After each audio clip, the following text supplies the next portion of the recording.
Nous entrons aujourd'hui dans le cycle du temps ordinaire. Ce terme d'ordinaire en liturgie ne veut pas dire sans importance, comme on parlerait de situation ordinaire, quelconque. Non, en liturgie, cela signifie que nous sommes entrés dans un temps dans l'ordre de l'année. Car évidemment, ce que nous célébrons chaque dimanche n'a rien d'ordinaire. De plus, saint Paul, dans la lecture aux Corinthiens, veut nous dire la grandeur de notre titre de chrétien. Et le point commun de tous les chrétiens est que Jésus est pour nous vraiment le Seigneur, c'est-à-dire le modèle et le maître de nos vies, le centre du monde et de l'histoire. C'est pour cette raison que saint Paul nous appelle le peuple saint. Saint ne veut pas dire que nous sommes parfaits. Il signifie que nous appartenons à Dieu. En effet, par le baptême, nous avons été consacrés à Dieu. C'est à mon avis pour cela que l'Assemblée mérite, elle aussi, d'être encensée au cours de la messe. Le message de saint Paul aux Corinthiens s'adresse particulièrement à des nouveaux convertis. Et parmi eux se trouvent des petites gens, des personnes peu recommandables, des personnes méprisées, qui sont amenés à découvrir que le Christ est venu pour tous. En effet, Jésus les appelle et nous appelle tous à la sainteté, y compris ceux qui sont tombés très bas. Message d'espérance pour les prisonniers de toutes sortes, les exclus, les marginaux d'aujourd'hui.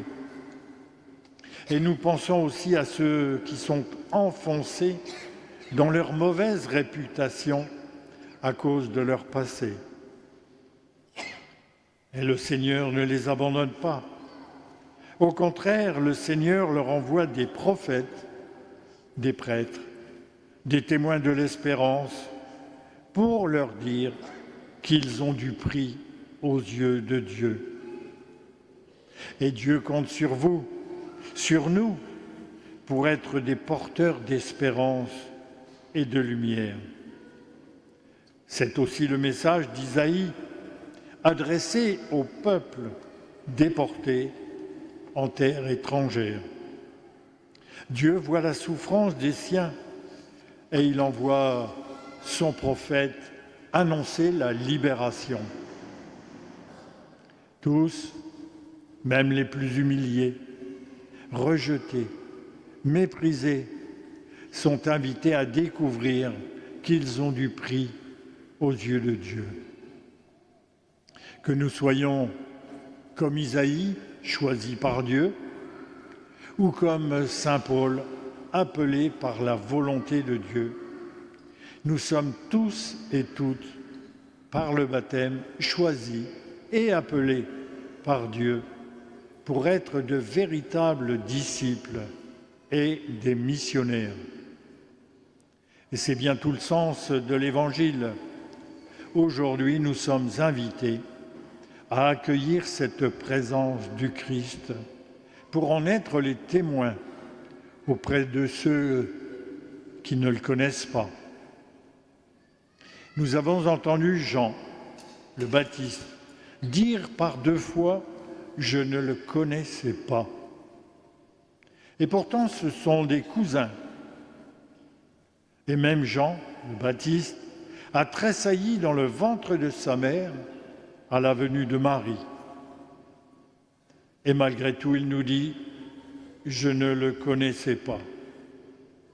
Nous aussi avons sans doute fait cette expérience dans nos relations. Il peut y avoir des personnes que nous pensions bien connaître. Et pourtant, au bout d'un certain temps, au détour d'une conversation ou d'un contexte inhabituel, nous les découvrons sous un jour nouveau. Pour moi, c'est fréquent, lors d'obsèques, quand on retrace la vie du défunt, je me dis, je ne l'aurais jamais imaginé comme ça. C'est ainsi que Jean-Baptiste découvre Jésus sous un jour nouveau. Il découvre en lui l'agneau de Dieu qui enlève les péchés du monde. C'est-à-dire que le Christ prend sur lui tout le péché du monde pour nous en libérer. Vous me direz, ça on le sait, on en est tous convaincus. Mais la bonne nouvelle, c'est que le Christ n'est pas un homme du passé qui a vécu il y a plus de 2000 ans. Non, il continue à nous rejoindre au cœur de nos vies. Il est bien présent dans nos joies et il nous aide à surmonter les épreuves en nous apportant sa paix. Pour résumer, nous sommes choisis, appelés par Dieu pour une mission bien précise. De plus, saint Paul nous dit « Nous sommes un peuple saint ». Et ce, que par le baptême à l'image du Christ, nous avons reçu le Saint-Esprit. Alors ne le contristons pas, nous dit un autre texte de saint Paul. Je nous invite, avec l'aide du Saint-Esprit, à faire comme des couples dans notre espace missionnaire en ce moment, à faire le point sur nos priorités dans nos vies, nos familles, notre travail, nos relations, afin que, guidés par le Saint-Esprit, nous devenions lumière des nations. Amen.